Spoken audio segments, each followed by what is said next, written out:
Hi, welcome to my channel where we question everything. Today's topic is bits and pieces. And did you know that Norway is preparing for war with Russia? Well, apparently Russia will now attack Norway any day now. And do you know it? Yes, any day now Russia will attack Norway. Or is it the other way around? Is Norway going to attack Russia? Hell, I don't know anymore. In any case, I'm just joking. And the heading of this video is not for clickbaiting. But I couldn't help myself when I read this article. Apparently, the Prime Minister of Norway, Jonas Støre, said that Norway is in the most seriously security situation in decades. And according to the Euro Weekly News, Norwegian Prime Minister said on Monday that he ordered the armed forces to shift from readiness level 0, which is the normal situation, to readiness phase 1. Now, I'm not totally sure what these levels mean and why, but Norway has raised the readiness level of its armed forces, warning that Russia may be resorting to other means in the conflict with Ukraine and declaring it is facing an increasingly difficult security situation. Now again, what does an increased security situation mean? Does the Prime Minister know that Norway is fairly far away from Ukraine and Russia? So I'm not totally sure why he's suddenly starting to be alarmed. In any case, the Prime Minister admitted that his government had no reason to believe that Russia would wish to involve Norway or other countries directly in the war, but explained that putting Norway's military on high alert was necessary because the situation dictates it. Well, if you admit it's not going to be like that, then why do it? I mean, come on, I mean, there's no reason for that. It just sort of is you got it posturing, if that's the correct word. And what it makes even worse is that the Norway's Chief of Defense, Eirik Kristoffersen, who was standing next to his Prime Minister, added that the most important task of the armed forces is to preserve our peace and security and to prevent conflict. Well, you prevent conflict by not posturing or showing any aggressive behavior, and therefore you stand down your army.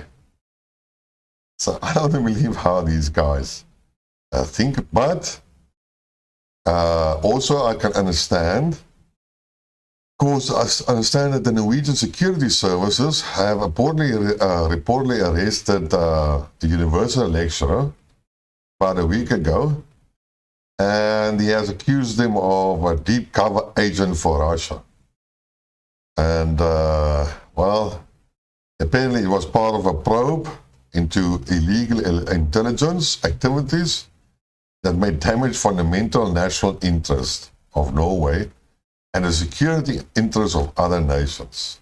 Okay, so we have a lecturer at the university who's a Russian agent. And apparently he's working gathering information. Why? I don't know. Maybe he's tracking the amount of arms or weapons that Norway is exporting to Ukraine.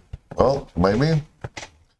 I'm not totally sure. But also it has become known that Norway has arrested about a dozen of Russians in the last week or the last couple of weeks, including 6 people that were actually photographing facilities covered by the national photo ban.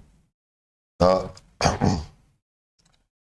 yes, it might sound a little bit funny, but hell, I mean, the tourists don't know really what what objects you may photograph, what objects you may not photograph. So it might be an innocent mistake. But Norway insists that's a threat to their security, and they're now preparing for war with Russia. Now, again, why would Russia do this? Is it not just again a matter of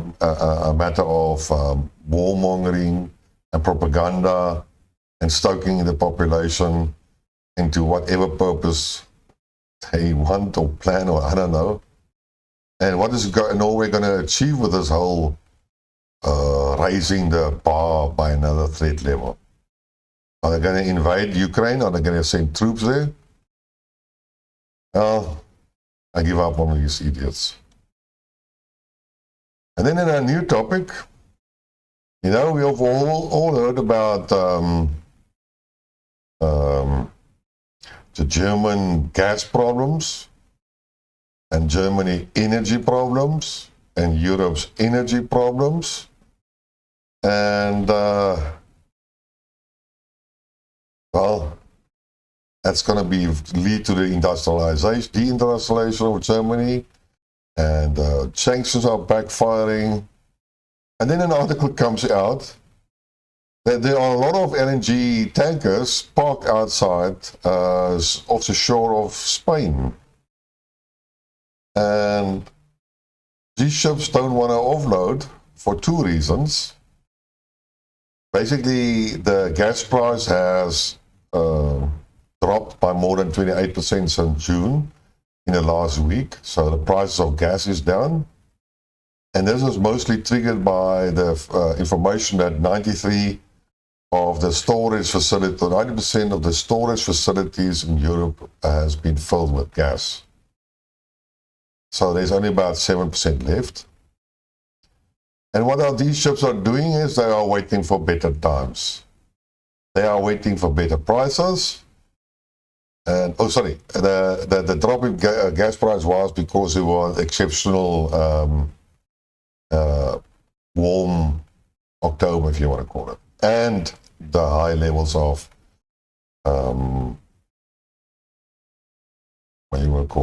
storage tanks. So what these ships are doing is that they're going to lay outside Spain's harbor, and then they're going to wait until the gas prices increase again, maybe November, but preferably December. And basically none of these ships will offload it, because if one offloads it, it will influence the price of all of them, and it will be a chain reaction, and price of gas will drop again. And here you can see nicely that the system of capitalism and free markets is well and going. So I have to actually laugh at this bit of news as well. Well, I also understand that there were some mobile LNG platforms that are being employed or deployed in the Netherlands and also in Germany. And the Netherlands are planning on becoming the gas hub of Europe, similar what Erdogan or Turkey is trying to do. In any case, so that's, I will say, that's one for the gas energy crisis in Europe.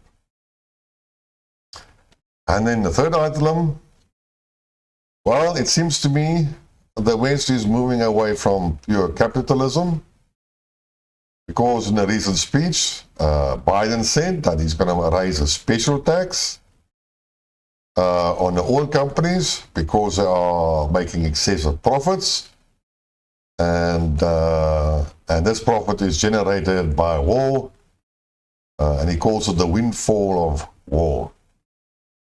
Well, you can never sort of fault the Americans on the use of certain words as catchphrases and manipulation of these words in order to gain a different meaning. But the Americans were always good in that. Like Guantanamo Bay is like Afghanistan, what enemy combatants instead of a prisoner of war. And no, recession is not valid in America, even if it's adhered to the final, to the official version and definition of what is recession. And there are many examples for this. In any case, U.S. President Joe Biden, apparently said on Monday, and I quote, "Oil companies' record profits today are not because they're doing something new or innovative. Their profits are a windfall of war, a windfall from a brutal conflict that's ravaging Ukraine and hurting tens of millions of people around the globe," said, adding that they have a responsibility to act in the interest of their consumers, their community, and the country. Now go figure that. I didn't know that the capitalist system had a socialistic type of component, but it seems to me that the West is now changing the narratives from a capitalist system to a socialist system. And the socialist system, by definition, is when the government controls, although private property is acknowledged, not like in communism, socialism, government control how resources are distributed and what type of profits can be made, and etc. So they control industry, but they do not own industry. In any case, to what the information was provided is that Shell recently announced a $9.5 billion profit for the third quarter in 2022. And that's about doubling of what they made during the same period last year. And ExxonMobil has brought in $18.7 billion in the profits for last quarter, nearly triple what Exxon made last year. And it is a 152-year historic maximum profit margin, if you want to call it like that, yes. Well, it's the first time they made so much profits. In any case, Joe Biden wants now to tax us and then provide probably as a subsidy to the people, consumer. Apparently what is quite interesting is that it's about a week before the election. And well, I don't see that any similar taxes are being made for the pharmaceutical companies that made huge profits during the pandemic. But if I have to guess, then, well, the oil companies didn't finance Biden or bribe him or whatever. So there's no need for him to pay back any favors. Well, it's a little bit dodgy, but I think I understand the problem. It's a form of extortion, bribery, and the fooling of the population into voting again for Joe Biden's party. Just for the sake, the Germans are going to do a similar tax on excessive profits on industries that are not connected to the gas, meaning companies that generate electricity from non-gas sources, because their profits are artificially high because of the way that electricity pricing is determined. And then Germany is going to subsidize the gas prices for this couple of months. And then it brought now today legislation in which will cap the prices of gas and cap the price of electricity. But these will only be implemented the 1st of January and the other one the 1st of February. So it's still some time to go. All right, that's it. Yeah. So we'll still have to see the effects. Well, with the tanks being 93% full in Europe, all the gas storages. And with LNG tankers lying outside Spain, then one has to again question the narrative as, how about this winter? Is Europe going to freeze or not? Is it going to be such a big problem? With the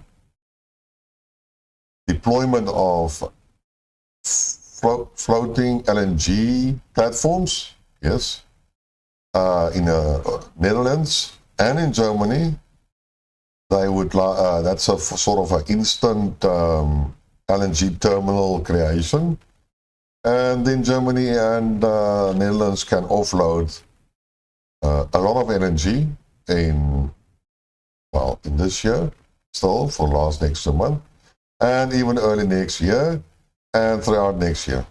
So again, is the energy crisis really that bad in Europe? Is Germany really going to be deindustrialized? Well, it seems to me something which I expected. They're going to make a plan. And unfortunately, it's not what the pro-Russian punters have been advertising or disseminating. Oh, I'm using difficult English names today. So let's see on what's going to develop. My motto is always, the world's not going to end tomorrow, even what happens today. So life goes on. That's my story then for today. Until next time. Well, no, not until. Let me say my rhyme. Please subscribe to the channel. Share the link. Tell your friends. Become informed. See where I differ with the pro-Russian punters. No, I'm not even discussing pro-Western propaganda. That's a total waste of time. And see it basically as me and my friends of the pro-Russian scene having a nice discussion where we have different views about certain things. So until next time, cheers.